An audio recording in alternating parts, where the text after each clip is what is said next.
কোরবানি ঈদকে সামনে রেখে ব্যস্ত সময় কাটাচ্ছেন গোপালগঞ্জের কামার শিল্পীরা। প্রতিদিন তৈরি করছেন পশু কোরবানি দেওয়ার বিভিন্ন অস্ত্র।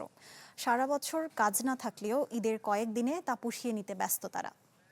সময়ের সাথে সাথে দেখা দেয় নিত্য নতুন প্রয়োজন। রেডি থাকতে হয় প্রতি মুহূর্ত।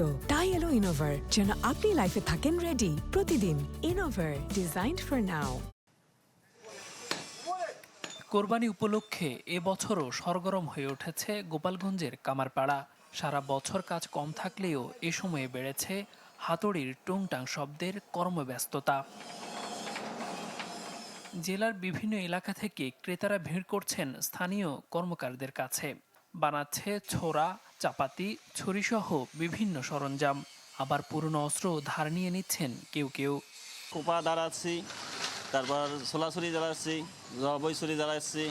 ছুরি বানাইতে হয়, চাপাটি বানাইতে হয়, চাকু বানাইতে হয়, মানে এগুলি বানানো থাকে। এগুলি আমরা ধার দেওয়ার জন্য প্রতি বছর এটা করতে হয়। আমি একটা কাটারি কিনছি একের থেকে 800 টাকা দাম রাখছি।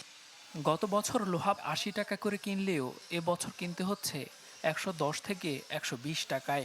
কয়লার দাম বেড়েছে বস্তা প্রতি 100 থেকে 150 টাকা পর্যন্ত। তাই বেড়েছে এসব পণ্যের দামও।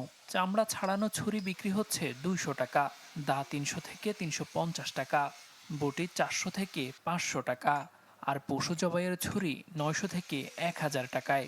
বটি পাইন, দাও পাইন 100, ছুরি 50। কাস্টমার বেশিরভাগ ছোলা ছুরি আর হলো চাপাটি মাংস কাটার জন্য, এই দুটাই বেশি নিচ্ছে। ছুরি, চাকু, কোপা এগুলো বানাইতেছি সামনে কোরবানি। সারা বছর টুকটাক কাজ করে কোনোভাবে সংসার চালিয়ে নেওয়া এসব কর্মকারেরা এবার ঈদে বাড়তি আয় পুষিয়ে নিতে পারবেন এমন প্রত্যাশা তাদের। Desk report, channel 24।